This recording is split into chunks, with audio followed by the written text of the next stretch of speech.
क्या आपने कभी सोचा है कि मनुष्य योनि में जन्म लेना एक वरदान है या एक दंड? कहा जाता है कि आत्मा जब देह धारण करती है तो उसे कर्मों का फल भुगतना ही पड़ता है। ज्ञानी इसे हंसकर सह लेते हैं और अज्ञानी उम्र भर रोते रहते हैं। पर आखिर ऐसा क्यों? आज हम एक ऐसे रहस्य से पर्दा उठाएंगे जो आपको भीतर तक झकझोर देगा। आप जानेंगे कि आखिर क्यों भगवान विष्णु के वाहन महाबली गरुड़ भी अपनी सबसे प्रिय रंग बिरंगी चिड़िया को यमराज की नजरों से नहीं बचा पाए। क्या मौत को मात दी जा सकती है या कर्मों का चक्र हर हाल में पूरा होकर रहता है? और क्या आप जानते हैं कि जिन पशुओं को हम बुद्धिहीन समझते हैं, मृत्यु के बाद उनकी खाल से बने तबले और ढोलक कैसे साक्षात ईश्वर का गायन करते हैं? कैसे एक मृत पशु भी ईश्वर को पा लेता है?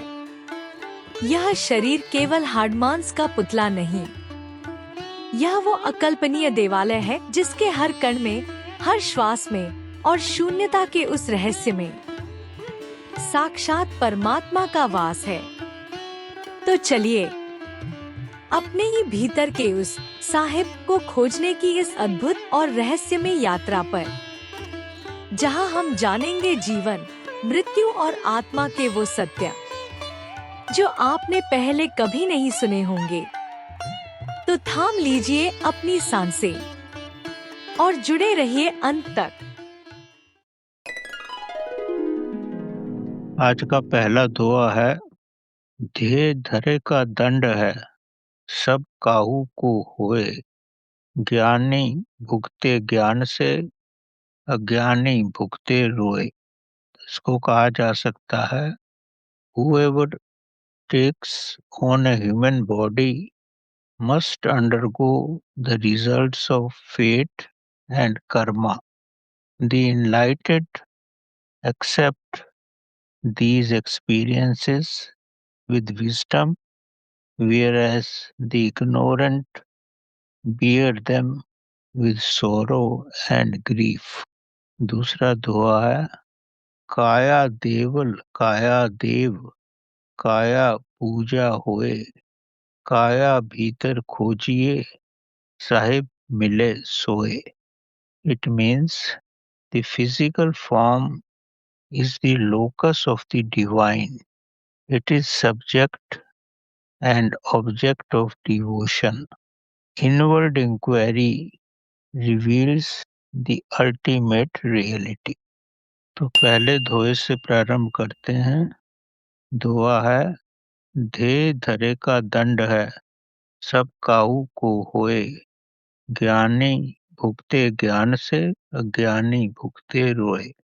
तो सारांश में इस धोए का मकसद है, जिसको कबीर जी ने इस धोए का आंतरिक भाव बड़ा स्पष्ट किया है कि मनुष्य का शरीर आत्मा का घर है, यानी मनुष्य के शरीर में ही आत्मा के रूप में परमात्मा निवास करता है।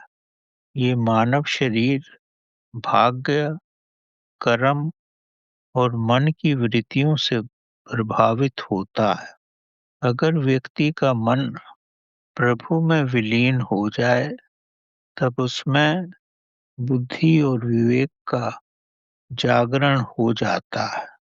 इस अवस्था में मनुष्य का मन इच्छाओं और वासनाओं में न पड़कर चेतना के प्रकाश में स्वयं को विलीन करता है।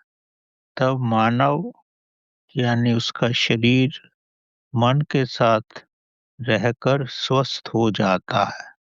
तभी शरीर अपने सुदृढ़ वस्त्रों से आत्मा की दीर्घ काल तक रक्षा करता है। व्यक्ति का शरीर दीर्घ आयु को पाकर आत्मा तथा मन को सुरक्षित रखता है। तो अब आप विस्तार से इस धोए को समझेंगे। मनुष्य की आत्मा देह धारण करती है, यानी आत्मा जब गर्भ में प्रवेश करती है तो ही धीरे धीरे शरीर का निर्माण होता है। परमात्मा या आत्मा मनुष्य की हर कोशिका में बड़े गोपनीय विधि से निवास करती है। आत्मा मनुष्य की देह में बड़े अज्ञात रूप से रहती है। आत्मा देह की हर कोशिका में गोपनीय प्रक्रिया से ही निवास करती है। देह मनुष्य की आत्मा पर वस्त्र की तरह होता है।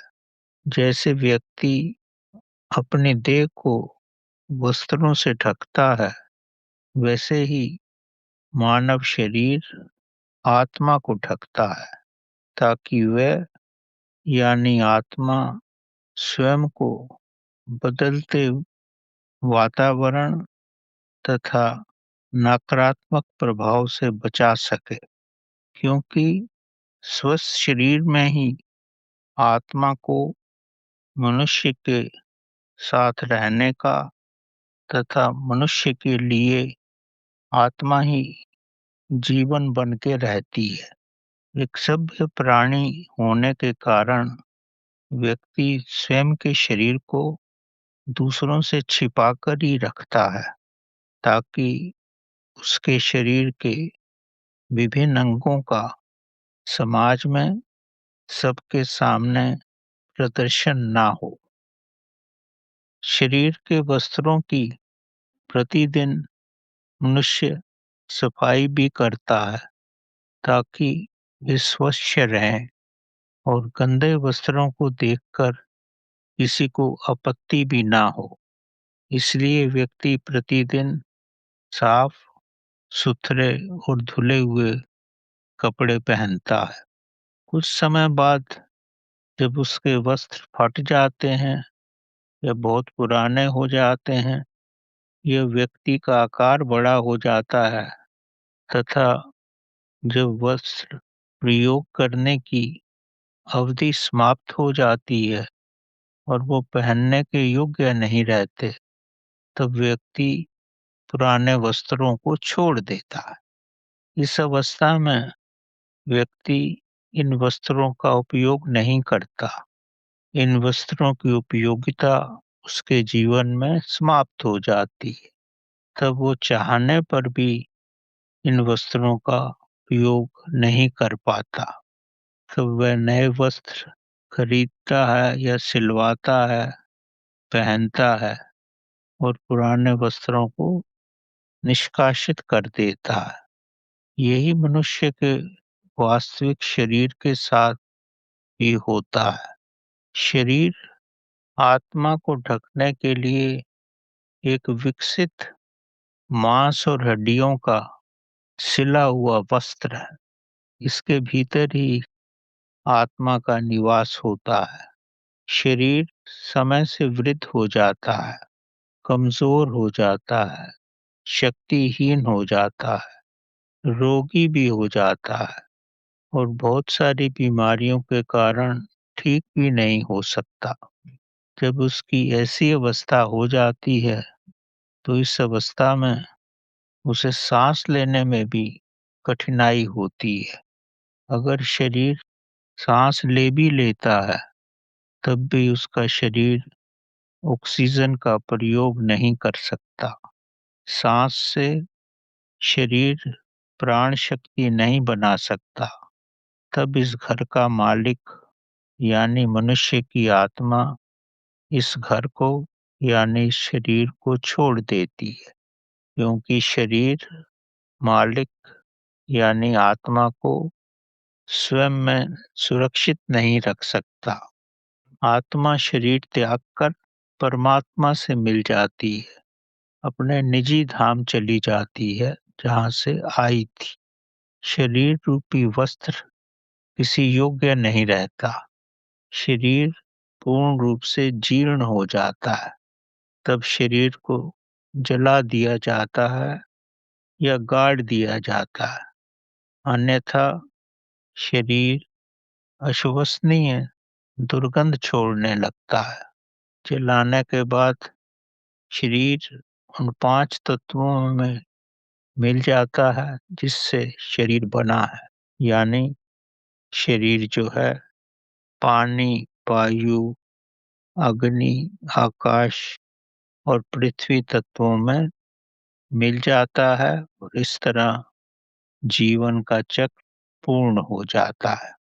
घर का मालिक आत्मा जो प्रभु का रूप है, इस अवस्था में अपने मौलिक घर पहुंच जाती है, क्योंकि आत्मा जो है सर्वव्यापी का रूप है। जैसे समुंदर की लहर है, ऊपर उठती है और फिर समुंदर में मिल जाती है।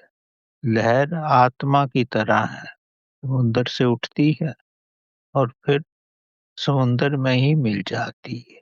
इसी तरह आत्मा सर्वव्यापी प्रभु का रूप है और जब वो शरीर छोड़ती है तो फिर सर्वव्यापी परमात्मा में मिल जाती है। आत्मा अविनाशी है, यही प्रकाश का रूप है, यही शून्य है और आत्मा सदैव स्वयं जन्म मरण के चक्र से वंचित ही रहती है। शरीर ही संसार में आता है और संसार को छोड़ता है। आत्मा सदैव रहती है, स्वस्थ शरीर में आती है और जब शरीर जीर्ण हो जाता है तो आत्मा छोड़ देती है। जब तक व्यक्ति जीवित है, आत्मा शरीर में रहती है। आत्मा के प्रकाश में ही शरीर के सब कार्य होते हैं। जब तक आत्मा शरीर में है, तब तक शरीर जीवित है, तब तक ही शरीर स्वस्थ रहता है और सब कार्य करता है। इसके अलावा शरीर ही कर्मों के बंधन में मन द्वारा भाग्य की व्याधियों में जकड़ा रहता है। इसका कारण ये है कि मानव जीवन निरंतरता में चलता है। जीवन समाप्त हो जाता है, कर्मों के कारण फिर नया शरीर आता है। शरीर मरता है, फिर जन्म लेता है। आत्मा मानसिक कर्मों तथा भाग्य से आती है। जैसे व्यक्ति के कर्म थे, कर्म ही भाग्य बनाते हैं और तब नया जीवन उसके अनुसार ही उसे मिलता है। शरीर की व्यवस्था बड़ी जटिल होती है। इसमें मन का ही व्यापक अस्तित्व होता है। आत्मा केवल प्रकाश देती है। जैसे सूर्य हमको प्रकाश देता है और हम सब कार्य करते हैं। सूर्य हमारे साथ कार्य नहीं करता। आत्मा का भी यही रूप रहता है। मन ही इच्छाओं और वासनाओं का सागर है। मन प्रतिपल बदलता रहता है। मन कभी स्थायी नहीं रहता। मन ही देह का प्रयोग करके अपनी वासनाओं को संतुष्ट करता है। मन देह द्वारा ही अपनी वासनाओं को पूर्ण कर सकता है। मन के कारण ही देह दंडित होती है। और देह तो प्रभु का मंदिर है। इस देह रूपी मंदिर में आत्मा का निवास है। यानी इस देह में ही परमात्मा निवास करते हैं।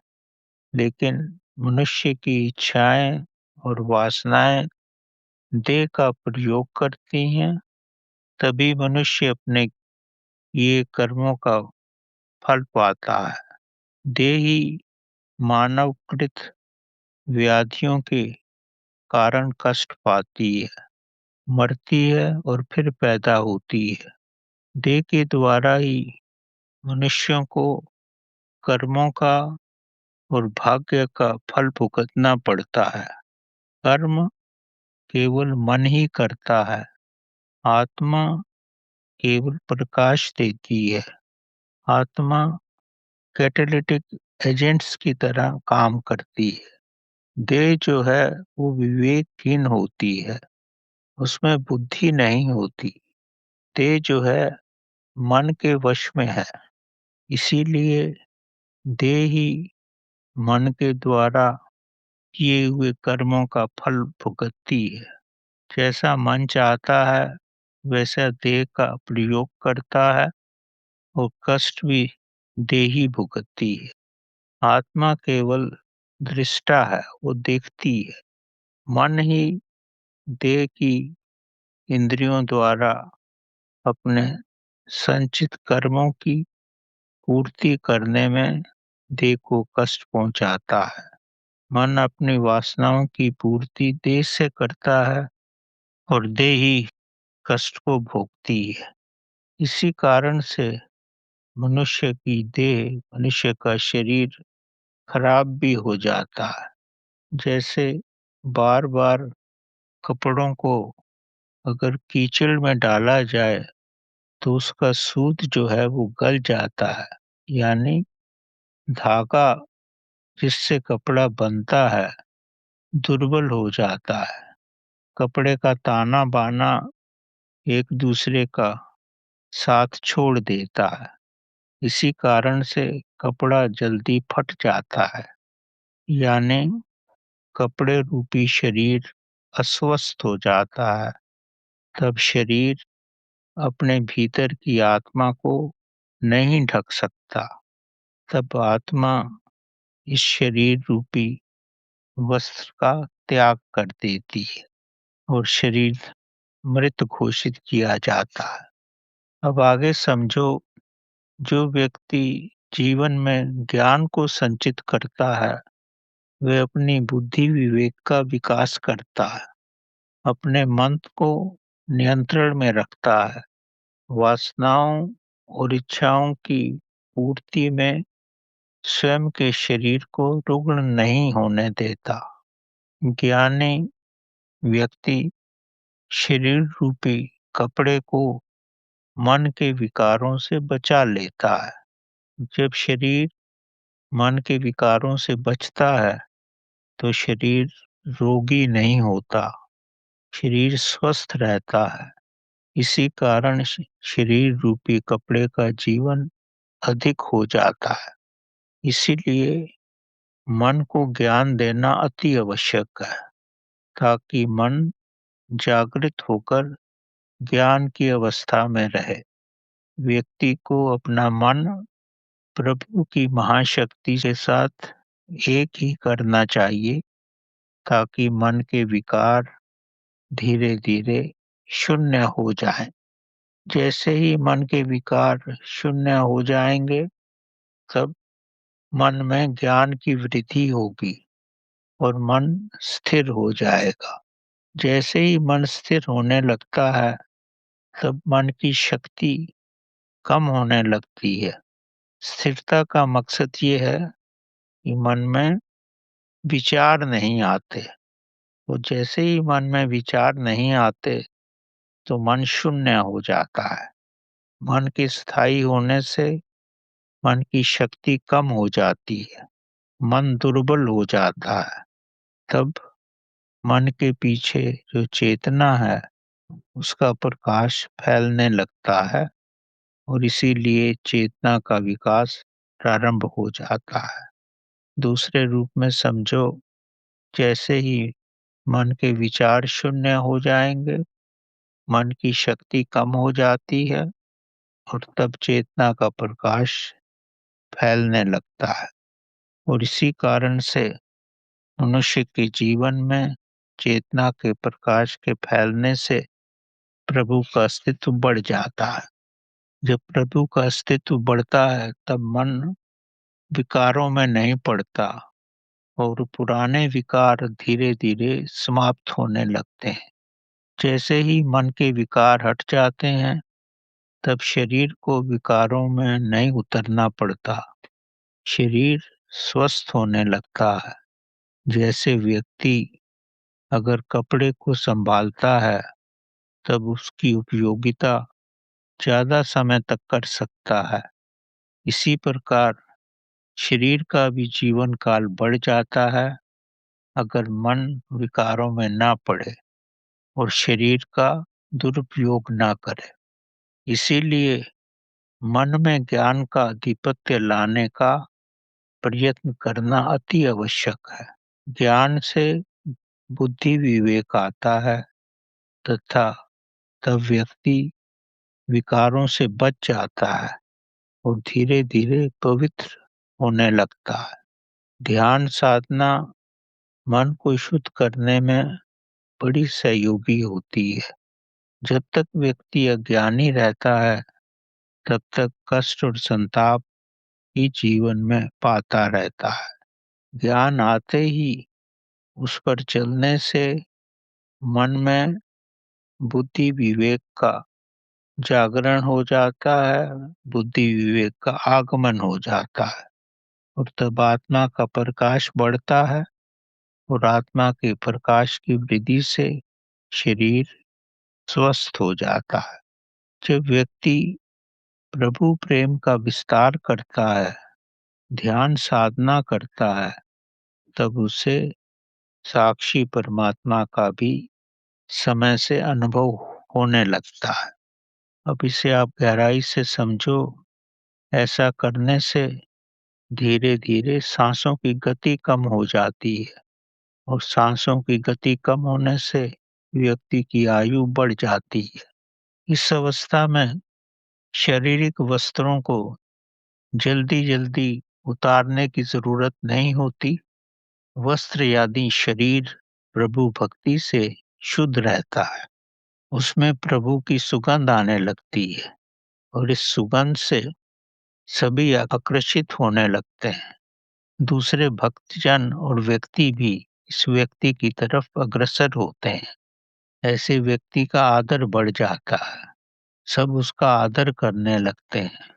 यही प्रभु प्रेम, ध्यान, बुद्धि, विवेक, प्रभु प्रेम, भक्ति की महान प्रकाष्ठा है। इससे कर्म बंधन भी समाप्त होने लगते हैं। व्यक्ति तब अपने पूर्ण जीवन को प्रभु प्राप्ति में ही लगाता है। जीवन को प्रभु प्राप्ति में लगाना ही मनुष्य जीवन का मकसद है।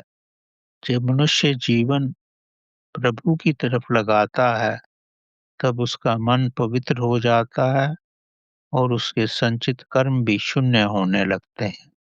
इसी कारण से प्रभु के रास्ते पर चलें और ध्यान के पथ पर चलकर समाधि की अवस्था में उतरें और इस जीवन को प्रभु को अर्पित करें और प्रभु को पाकर ही मुक्त हो सकते हैं।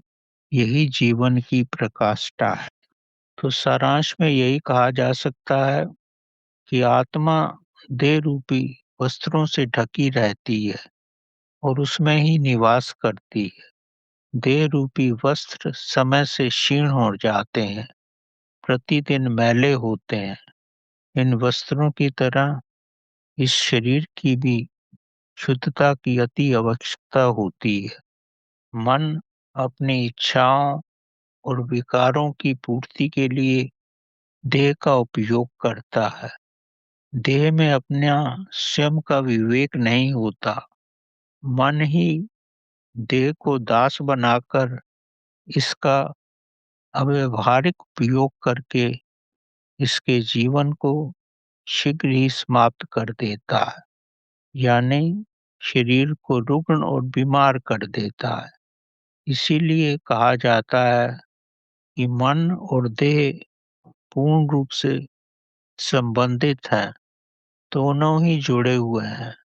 जैसी आपकी देह होगी, यानी जैसा आप भोजन करोगे, वैसा ही आपका मन हो जाएगा और जैसा अपना मन विचारों से रखोगे, तो देह को भी उसी रास्ते पे चलना पड़ेगा।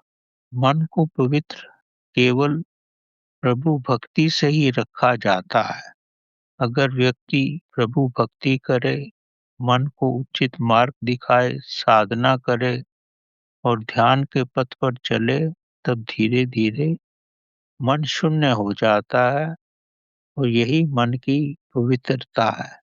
तब मन के विकार भी समाप्त हो जाते हैं और मन प्रभु में हो जाता है।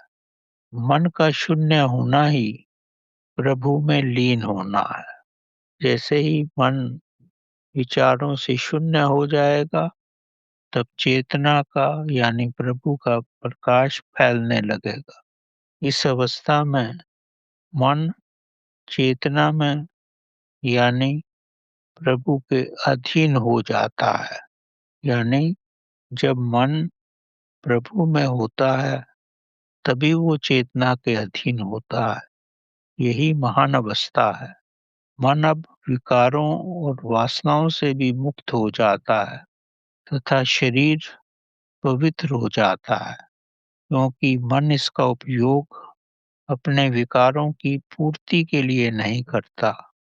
इसी कारण से शरीर धीरे-धीरे पूर्ण स्वस्थ होने लगता है।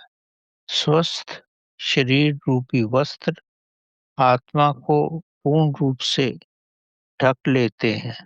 प्रभु नाम से ही वस्त्र स्वच्छ रहते हैं। अगर व्यक्ति प्रभु का नाम लेता है, ध्यान साधना में उतरता है, तो उसका मन पवित्र हो जाता है और साथ में शरीर भी पवित्र हो जाता है। शरीर अब दीर्घ आयु तक आत्मा को स्वयं में पूर्ण रूप से रख सकता है। जब शरीर स्वस्थ हो जाता है तो उसकी आयु ज़्यादा हो जाएगी और तब ज़्यादा समय तक आत्मा का शरीर में निवास होगा और दीर्घ काल तक व्यक्ति भी जीवित रहेगा, आत्मा का भी विकास होगा और वो समय आने पर परमात्मा से मिल सकता है। मन के प्रभु में होने से संचित कर्म और भाग्य बदल जाता है। मन ही भाग्य बनाता है, क्योंकि मन ही कर्म करता है। जैसा कर्म करता है वैसा ही भाग्य बनता है। यही जीवन का गोपनीय सिद्धांत है। व्यक्ति को प्रभु में होने से संताप नहीं करना पड़ता। तब मन अच्छी फसल उगाता है। प्रभु में होने से मन विचारों से शून्य हो जाता है और यही ज्ञान की प्रथम सीढ़ी है। प्रभु भक्ति से ही ज्ञान और विवेक के जन्म से मन के पवित्र और शून्य होने से चेतना का प्रकाश चारों ओर फैल जाता है। समय आने पर व्यक्ति समाधिस्थ हो जाता है तथा मोक्ष को प्राप्त होता है और इच्छा रहित हो जाता है। स्थान और स्थितियों के परिवर्तन से भाग्य और जीवन को नहीं बदला जा सकता। केवल प्रभु भक्ति से ही सब परिवर्तन होता है। ध्यान ही प्रभु में स्नान करना है। अगर व्यक्ति ध्यान में रहेगा, प्रभु भक्ति में रहेगा, तो ही ये समझो कि प्रभु की शुभ विचारों में स्नान कर रहा है। प्रभु भक्ति मृत्यु को भी टाल सकती है, क्योंकि सब प्रभु ही करता है। प्रभु ही आत्मा है। आत्मा चिरंजीवी है। शरीर तो केवल वस्त्र है। जीर्ण होने पर निष्कासित किया जाता है, पर आत्मा तो वही रहती है। चाहे तो वो नए वस्त्र पहने यानी नया जन्म ले, नहीं तो माँ यानी प्रभु की गोद में विश्राम करे। तो यही जीवन है। एक कथा के माध्यम से इस संदर्भ को गहराई से समझ सकते हो। ये कथा स्पष्ट करती है कि अगर शरीर को ज्यादा आकर्षक बनाने से इसके भीतर की आत्मा की रक्षा नहीं की जा सकती। अगर शरीर अधिक सुंदर होगा तो मन को भी नियंत्रण में नहीं रखा जा सकता। मन के विकारों से शरीर रूपी वस्त्र धीरे धीरे जीर्ण होने लगते हैं। आकर्षित शरीर की त्वचा और शरीर पे पहने हुए वस्त्र दूसरों को आकर्षित करते हैं। शत्रु भी इस ओर आकर्षित हो जाते हैं और ये भी हो सकता है शत्रु अपहरण भी कर लें, क्योंकि हर व्यक्ति सुंदरता और सुंदर वस्त्रों के पीछे ही दृष्टि रखता है।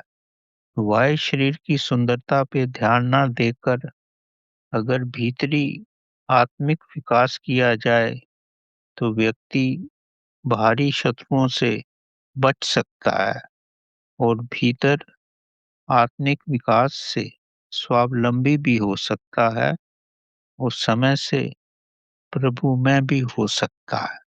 एक पक्षी की कथा के माध्यम से आप इस विश्लेषण को गहराई से समझ सकते हैं। कथा इस प्रकार है। एक अति सुंदर रंग बिरंगी चिड़िया को एक गरुड़ पक्षी ने देखा। ये चिड़िया अपने शरीर का बहुत ध्यान रखती थी, परंतु भीतर से प्रभु की ओर इसका कोई ध्यान नहीं रहता था। गरुड़ पक्षी तो विष्णु भगवान को सवारी देते थे, विष्णु भगवान के ही वाहक थे और प्रभु के साथ रहकर गरुड़ पक्षी प्रभु में ही हो गए थे। जब गरुड़ ने इस सुंदर चिड़िया को देखा और अक्सर इसको देखा करता था, उसके उस चिड़िया के पंखों पर, उसके रंगों पर तथा उसकी शारीरिक अंगों पर गरुड़ पक्षी बड़ा लुभायमान था। एक बार चिड़िया एक वृक्ष पर बैठी हुई थी और अति सुंदर लग रही थी। तब गरुड़ पक्षी भगवान विष्णु को लेकर उस ऊंचे पर्वत पर आ पहुंचे। कभी थोड़ी देर में उन्होंने यमराज को वहां आते देखा। उन्हें आश्चर्य हुआ और आश्चर्य और भी गहरा हो गया जब यम ने इस चिड़िया पर अपनी तीव्र नेत्रों का प्रहार किया। गरुड़ तो प्रभु भक्त थे, वो फौरन समझ गए कि यम इस चिड़िया को अब नहीं छोड़ेंगे। लगता है इस चिड़िया का अंतिम समय आ गया है। गरुड़ ने देखा कि यम विष्णु भगवान से कुछ परामर्श करने आए हैं। अक्सर यम जो हैं विष्णु भगवान का आशीर्वाद लेने और उनसे मिलने आया करते हैं। गरुड़ और यम दोनों एक दूसरे की नियति को भली प्रकार जानते थे और एक दूसरे से परिचित थे।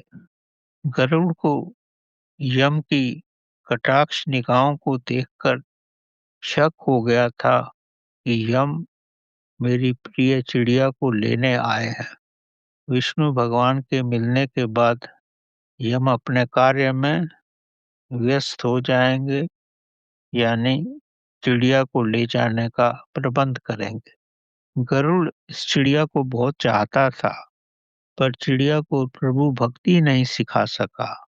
अगर चिड़िया प्रभु भक्ति में होती तब यम उसके निकट नहीं आ सकते थे। उसका समय से पहले कुछ नहीं बिगाड़ सकते थे। ये चिड़िया प्रभु भक्त तो दूर, सबको अपने सौंदर्य से ही आकर्षित करती थी। इसलिए बहुत भय था कि यह किसी का शिकार बन सकती है। पर गरुड़ क्या करता? वो यही सोच रहा था कि उसको कैसे बचाया जाए।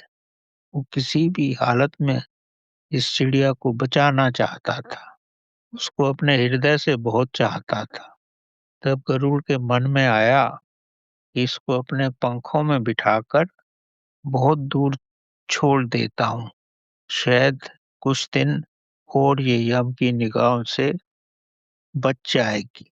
ये विचार आते ही गरुड़ ने उसे अपने पंखों पर बिठाकर अपनी आश्चर्यजनक वेग से उड़कर लाखों मील दूर एक वन में सुरक्षित स्थान पर एक चट्टान पे चिड़िया को छोड़ दिया। ये उसका चिड़िया के प्रति अनूठा प्रेम था। गरुड़ चिड़िया को छोड़कर अपने पहले वाले स्थान पर पहुंच गया, जहां पर उसने विष्णु भगवान को छोड़ा था। गरुड़ तो विष्णु भगवान का वाहक था। थोड़ी देर में यम जो विष्णु भगवान से परामर्श करने आए थे, परामर्श करके बाहर आ गए। तब गरुड़ यम से मिले। गरुड़ ने यम से उस चिड़िया पर कटाक्ष दृष्टि डालने का कारण पूछा, तो यम ने सरल शब्दों में कहा, इस चिड़िया का अंतिम समय आ गया है। इसको तो अमुक स्थान पर एक सांप इसके सौंदर्य से आकर्षित होकर इसे खा जाएगा। चिड़िया वहां कैसे पहुंचे, यही मेरी समस्या है, क्योंकि सांप तो यहाँ नहीं आ सकता।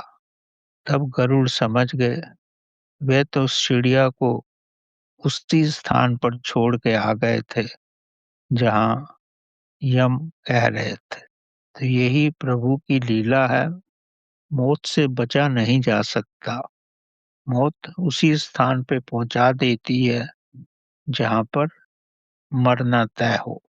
कथा का आंतरिक तात्पर्य यही है कि बिना प्रभु भक्ति के अगर आप चिड़िया की तरह कहीं पर भी होंगे, आपका सौंदर्य कहीं पर भी किसी को आकर्षित कर लेगा और आप चिड़िया की तरह सांप के चंगुल में फंसकर जान गंवा देंगे।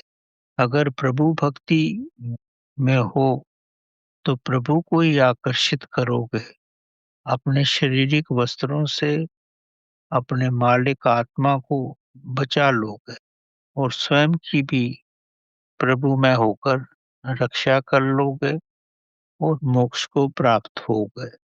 तो सारांश यही है कि प्रभु में डूबो ताकि आत्मा की रक्षा कर सको। यही जीवन की प्रकाष्ठा है। अगर प्रभु में डूबोगे तो अच्छे विचार आएंगे, मन शुद्ध रहेगा और शरीर को भी कोई गलत कार्य मन के कहने से नहीं करने पड़ेंगे। तब मन भी स्वस्थ रहेगा, शरीर भी स्वस्थ रहेगा और आत्मा शरीर के अंदर सुरक्षित रहेगी और उसका जीवन ज्यादा होगा और आप भी ज्यादा समय तक जी पाओगे। तो प्रभु में होना ही जीवन में उच्चतम प्रक्रिया है। तो दूसरे दोहे पे आते हैं, काया देवल काया देव, काया पूजा होए, काया भीतर खोजिए साहिब मिले सोए। इस दोहे का सारांश है कि मनुष्य की काया यानी मनुष्य का शरीर देवालय है, ये पूजनीय है। मनुष्य का शरीर हाड़ मांस का घोंसला नहीं है, इसमें ब्रह्म की और ब्रह्मांड की पूर्ण शक्तियां हैं। इस देवालय में ही सूक्ष्म चेतना तथा आत्मा के रूप में प्रभु निवास करते हैं। शरीर में यानी इस देवालय में प्रभु का निवास अति गोपनीय ही होता है। प्रभु को स्वयं के भीतर अनुभव करना सागर के तल से बहुमूल्य प्रकाशवान और रमणीक हीरे को ढूंढने जैसा है। मानव प्रेम से, भक्ति से, अपनी श्रद्धा से, ध्यान से, दृढ़ संकल्प से और वर्षों और जन्मों की खोज से और प्रभु की महान कृपा से उस प्रभु रूपी हीरे को पा सकता है। उसको पाकर ही वह सर्वशक्तिमान का रूप हो सकता है और प्रभु में हो सकता है। तो विस्तार से समझो कि मानव की काया यानी मनुष्य का शरीर केवल हड्डियों और मांस का ढांचा नहीं है, ये शरीर ही देवालय है। इसमें महान शक्ति और महान शक्तिशाली देवता का निवास है। ये शरीर देवालय होने के कारण ही पूजा का मंदिर है। ये भक्ति और समाधि का भी तीर्थ स्थान है, क्योंकि व्यक्ति इस शरीर से ही भक्ति करता है और शरीर से ही समाधि तक पहुंच सकता है।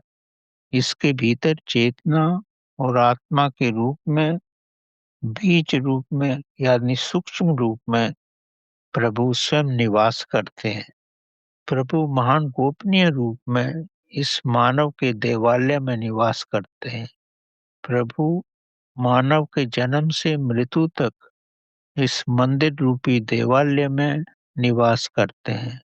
माँ की गर्भावस्था में गर्भाशय में शून्य रूप में आत्मा का रूप लेकर प्रवेश करते हैं। प्रभु शून्य रूप में पूर्ण चैतन्य होते हैं।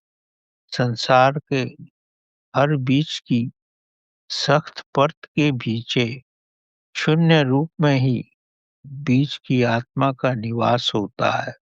हर बीज में शून्यता होती है, परंतु हर शून्य के स्वभाव में अलग-अलग गुण होते हैं। शून्य में भी अतुलनीय शक्ति होती है। देखने में तो लगता है कि प्रभु शून्य है, पर उस शून्य के कण-कण में विभिन्न प्रकार की शक्तियाँ होती हैं। किसी बीज के शून्य से सेब का पेड़ उगता है और किसी बीज के शून्य से पपीते का पेड़ उगता है और किसी से अमरूद का पेड़ भी उगता है। प्रभु अद्वैत रूप में शून्य है, पर हर शून्य में विभिन्न आंतरिक गुण होते हैं। प्रभु की व्यवस्था अकल्पनीय है। इसको मानव की तुच्छ बुद्धि नहीं समझ सकती। मानव इस आश्चर्य का ध्यान की गहनतम गहराई में जाकर ही ऊपरी आभास कर सकता है। ये सब भी उस प्रभु की कृपा से ही होता है। प्रभु की कृपा से ही मानव प्रभु की शक्तियों का आभास करता है। स्वयं के भीतर खोजकर ही व्यक्ति उस परमात्मा की क्षमता का आभास कर सकता है। प्रभु मानव के भीतर हर कोशिका में निवास करते हैं। मानव के लिए ये महान अचंबा है कि सूक्ष्म कोशिका में प्रभु की शक्ति है। हर कोशिका में प्रभु की शक्ति है। हर कोशिका में प्रभु निवास करते हैं। ये और भी आश्चर्य में डालता है कि जो कुछ भी उस महान प्रभु ने बनाया है, उसमें उसी का निवास है। यानी प्रभु जो बनाता है, उसमें स्वयं ही निवास करता है। इस ब्रह्मांड में ऐसा कुछ नहीं है जो उसने निर्माण ना किया हो और वह स्वयं उसमें उपस्थित ना हो। इसलिए ही मानव शरीर को देवालय की संज्ञा दी गई है। मानव की हर कोशिका में, हर अंग में, मानव की वाणी में, मानव के हृदय में, मानव की भावना में, उसके मन में सूक्ष्म रूप में, शून्य के भी शून्य में उस प्रभु की शक्ति है और उस शक्ति के रूप में प्रभु निवास करते हैं। शून्य रूप में वो सकारात्मक भी हैं और नकारात्मक भी हैं। दोनों रूप में परमात्मा ही है। उनके लिए दोनों रूप बराबर हैं। वे शून्य में निवास करते हैं। इसी कारण सरलता से बाएं भी जा सकते हैं और सरलता से दाएं भी आ सकते हैं। इसी कारण से मानव जो भी करता है, बनाता है, स्थापित करता है, समय से शून्य रूप में ही परिणित हो जाता है। इसका कारण स्पष्ट है कि मौलिक रूप से शून्य में ही, शून्य द्वारा ही सब निर्माण हुआ है। क्योंकि प्रभु शून्य है और उसका शून्य होना भी एक स्वाभाविक है। हम सब मिट्टी से उत्पन्न हुई हर चीज को, हर पदार्थ को किसी न किसी रूप में सेवन करते हैं और अंत में हम सब मिट्टी में ही मिल जाते हैं। ये शून्य शक्ति जिसके चारों ओर हमारा निर्माण हुआ है, हमारे शून्य होते ही भीतर का शून्य अपने मौलिक शून्य में मिल जाता है। यही जीवन है और यही जीवन का चक्र है। अब मौलिक प्रश्न ये है कि इस काया के भीतर जो आत्मा के रूप में प्रभु की शक्ति है, उस शक्ति को कैसे अनुभव करें, यही महानतम गोपनीय विषय है। अब आगे समझो कि पुरातन काल से ही इस विषय में हमारे ऋषियों ने बहुत कार्य किया है। बड़े महान ग्रंथ लिखे गए हैं। पुराण, उपनिषद, वेद इस रहस्य का ही वर्णन करते हैं। स्वयं के भीतर साधना में जाने पर ही व्यक्ति इस शक्ति का आभास करता है। जैसे दूध में घी रहता है, प्रयत्न से ही निकलता है। इसी कारण से प्रभु पाने में कई वर्ष और पूर्ण जन्म भी लग सकता है। पढ़कर, समझकर उपनिषद और वेदों को व्यक्ति जान सकता है, लेकिन इस सब का अनुभव करने के लिए स्वयं को रूपांतरण करना अति आवश्यक है। जैसे दूध को रूपांतरण करके आप मक्खन बनाते हैं और फिर उससे घी निकालते हैं, तो स्वयं का नियंत्रण, रूपांतरण ही कठिन और गोपनीय होता है। पर ये सब बहुत सारी विधियों से मुमकिन है। पर हर विधि में धैर्य, संकल्प और प्रभु भक्ति की, अतुल्य भक्ति की आवश्यकता है।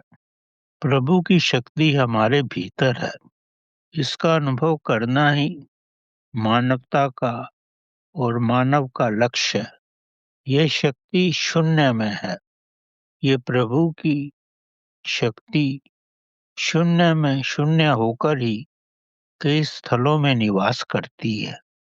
जब तक व्यक्ति स्वयं के भीतर शून्य अवस्था में नहीं आता, तब तक इस पवित्र और महान शक्ति को प्राप्त करना असंभव ही है। इसको प्राप्त करने के लिए बहुत सारी विधियां हैं। इसमें श्वासों की विधि सर्वप्रथम है। अगर अपने भीतर के पूर्ण श्वास अपने मुख से धीरे धीरे निकालना, ताकि भीतर शून्य का अनुभव हो। इसमें केवल श्वास बाहर ही निकालना है, श्वास लेने की आवश्यकता नहीं है। श्वास स्वयं ही भिन्न भिन्न मार्गों से शरीर में आवश्यकता अनुसार आ जाते हैं। जब भीतर शून्य हो जाता है, तब मन में विचार नहीं रहते। हृदय की भी सब भावनाएं शून्य हो जाती हैं। हृदय में भी भावनाएं नहीं रहती। तब मेरुदंड में एक सूक्ष्म विद्युत धारा के प्रवाह का अनुभव होता है। ये विद्युत धारा ही साहिब आत्मा यानी प्रभु की शक्ति है और यही प्रभु से मिलाती है। दूसरी विधि है ओम का जाप करना। ओम मतलब AUM। शांत बैठकर मेरुदंड को सीधा रखकर ओम का जाप धीरे धीरे व्यक्ति को शून्य में ले जाता है। ये परम शांति की अवस्था है। ये जागरूक स्वप्न सुषुप्ति के ऊपर ले जाकर शून्य में स्थापित करती है। यही पूर्ण शांत होने की परिस्थिति है। पूर्ण शून्य होना शव की अवस्था है। यही शून्य है और यही साक्षी की अवस्था है। जब आप शून्य हो जाओगे, तो ही साक्षी का अनुभव होता है। तब ना श्वास रहता है, ना भाव और ना विचार, और शरीर स्थित प्रज्ञ अवस्था में होता है। ओम के जाप के बाद ही ये अवस्था स्वयं ही आती है। जब भीतर शून्य होता है और शून्य होने पर ही कुंडली शक्ति मूलाधारा से ऊपर उठकर सहस्त्रारा में शून्य यानी शिव से मिलती है। और यही शिव शक्ति का मिलन वास्तविक तांडव है। इस तांडव की तरंगें व्यक्ति को समाधि की अवस्था में पहुंचा देती हैं। समाधि में सर्व संचित कर्म सब शून्य हो जाते हैं। इस अवस्था में मानव अपने साहिब यानी प्रभु परमात्मा से मिलन करके ही पूर्ण मूक अवस्था में प्रत्यक्ष प्रभु की शक्ति का आभास करता है। एक और विधि है मंत्र जाप की। पहले मुख से मंत्र जाप करना आवश्यक है। मंत्र जाप करते हुए स्वयं ही इस मंत्र को सुनना, ताकि व्यक्ति जागरूक अवस्था में आए। अगर केवल मुख से मंत्र जाप करोगे तो उससे कोई लाभ नहीं होगा। इस मुख से मंत्र जाप के बाद ये जाप स्वयं ही मन से होने लगता है। साधक को यानी मंत्र जाप करने वाले को इसका आभास रहता है। मन के जाप के बाद ये जाप स्वयं ही श्वासों से होने लगता है। जैसे आप श्वास लेते हो वैसे ही मंत्र जाप चलता है। हर श्वास में मंत्र जाप होता है और धीरे धीरे श्वास शून्य होने लगती है। श्वास शून्य होते ही जाप की तरंगें चेतना तक पहुंचती हैं। इस अवस्था में मन शून्य हो जाता है। तब श्वास ना के बराबर चलती है। चेतना की तरंगें प्रकाश के रूप में विकसित होती हैं। ये चेतना की तरंगें मेरुदंड से मूलाधारा तक पहुंचती हैं और पार्वती की शक्ति को चेतना की तरंगों का आभास कराती हैं। इससे पार्वती की शक्ति चेतना की तरंगों का स्वागत करने के लिए जागरूक हो जाती है। पार्वती की शक्ति ऊपर उठती है। तब शून्य अवस्था में स्थित सहस्त्रारा चक्र में शिव से मिलती है। व्यक्ति सरलता से ध्यान में चला जाता है और धीरे धीरे समाधि की अवस्था में पहुंच जाता है। तब अपने साहेब, अपनी आत्मा यानी परमात्मा से मिलता है। ये सब मानव के देवालय यानी मानव शरीर के उच्चतम मस्तिष्क के शिखर पर ही होता है। एक और विधि है जिसमें केवल श्वासों का निरीक्षण ही करना है। अगर आप प्रेम और भक्ति से केवल श्वासों का निरीक्षण भी करें तो धीरे धीरे श्वास शून्य हो जाते हैं। श्वास शून्य होते ही मनुष्य का मन शांत हो जाता है। मन विचार रहित हो जाते हैं। अब श्वास न पिंगला नाड़ी से चलता है न इंगला नाड़ी से चलता है। इस अवस्था में श्वास शून्य नाड़ी से यानी शून्य नाड़ी सूक्ष्म नाड़ी से ही प्रभावित होता है। ये श्वास का प्रवाह नहीं होता, क्योंकि सूक्ष्म नाड़ी तो शून्य ही है।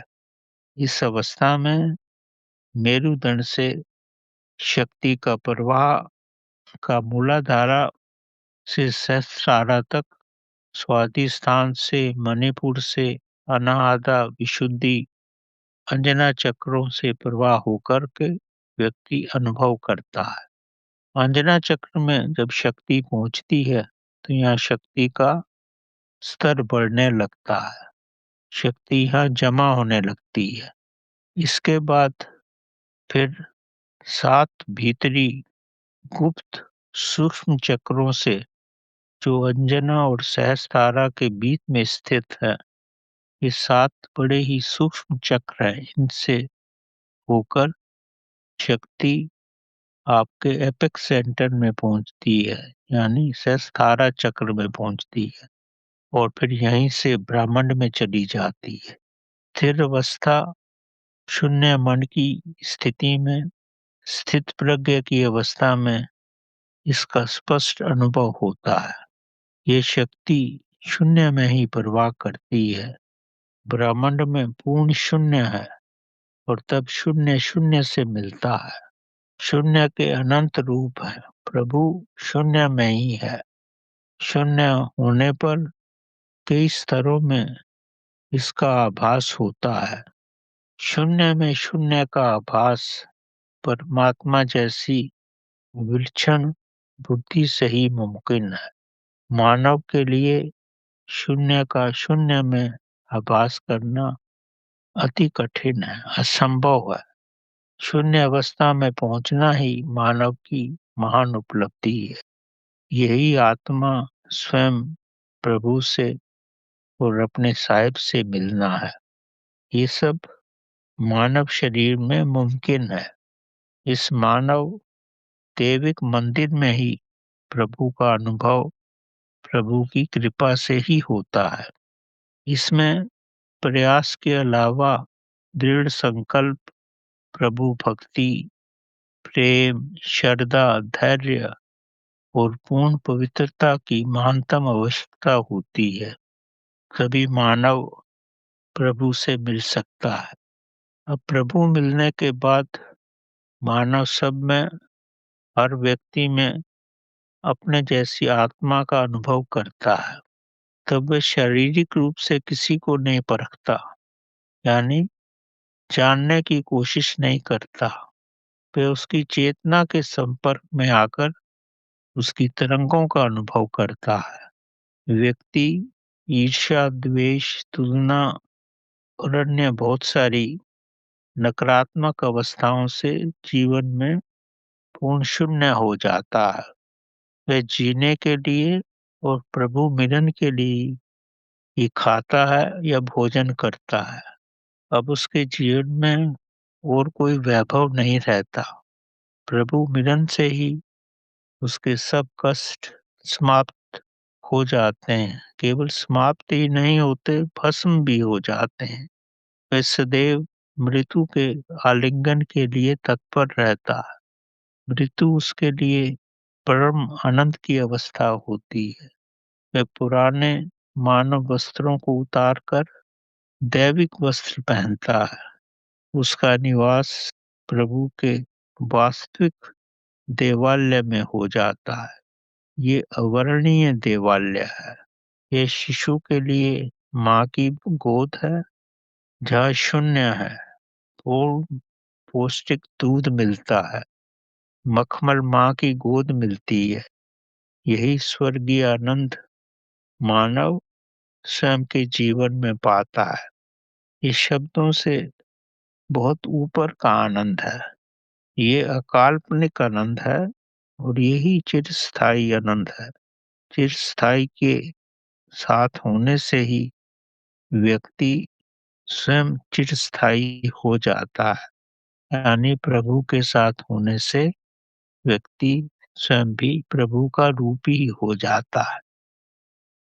अब एक कथा के माध्यम से आप समझ सकते हो, ये बड़ी भावपूर्ण और गूढ़ प्रभु की गाथा है। मानव शरीर रूपी देवालय में रहकर अपनी भक्ति, प्रेम, श्रद्धा, ध्यान के माध्यम से प्रभु का साक्षात्कार करता है। अपनी आत्मा यानी चेतना प्रभु यानी अपने साहिब का अनुभव साक्षी के रूप में करता है। उसके अनुभव सब उसके भीतर ही घटते हैं, क्योंकि भीतर ही प्रभु है और ब्रह्मांड में भी प्रभु है।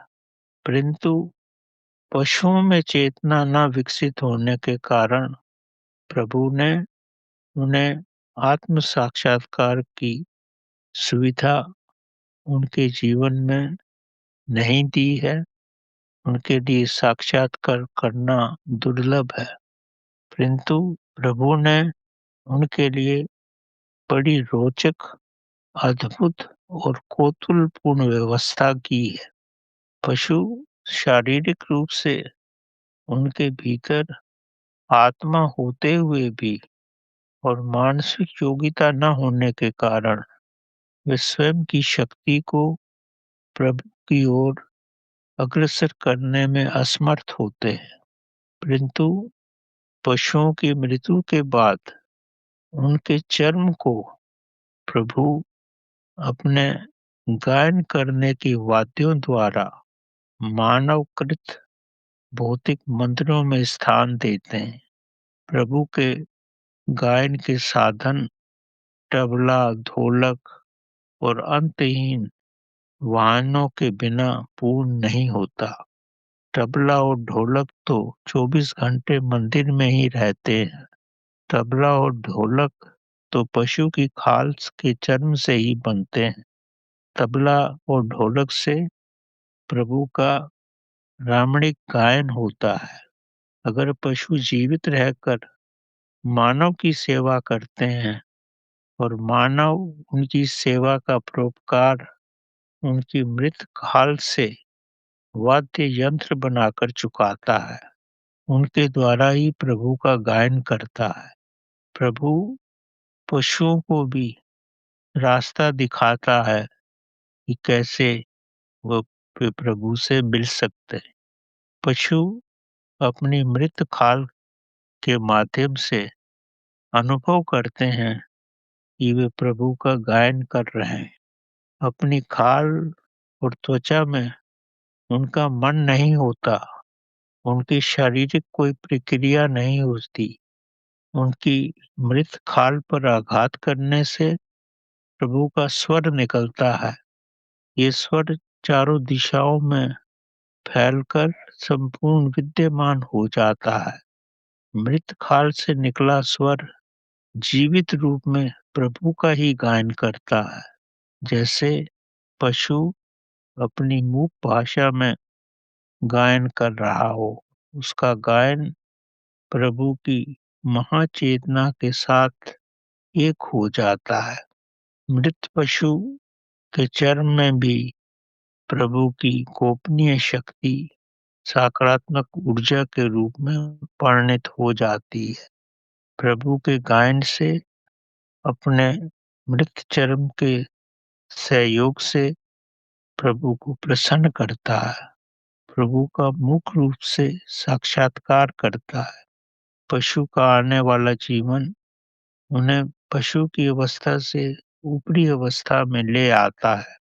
धीरे धीरे विकास से पशु अपने चर्म के सहयोग से प्रभु की कृपा से जो मानव बनाते हैं और फिर मानव के रूप में प्रभु को साक्षात्कार करते हैं। प्रभु कितना महान है, प्रत्येक को स्वयं में विलीन कर लेने का अवसर देते हैं। यही प्रभु की प्रतिभा है। जीवित पशु प्रभु में नहीं हो सकता, लेकिन अपनी मृत्यु के बाद अपने चर्म से जो वाद्य तबला और ढोलक आदि बनते हैं, उन पर आघात करने से जो प्रभु का स्वर निकलता है, तब पशु को आभास होता है कि ये स्वर उसकी त्वचा नहीं निकाल रही है, बल्कि वही अपनी मूक भाषा में प्रभु का स्मरण कर रहे हैं। और इसी कारण से पशु जीवन के बाद उन्हें मनुष्य जीवन मिलता है और वो धीरे धीरे मनुष्य बनकर प्रभु में हो जाते हैं। तो प्रभु हर प्राणी को स्वयं में मिलाने का पूर्ण योगदान करते हैं। धन्यवाद।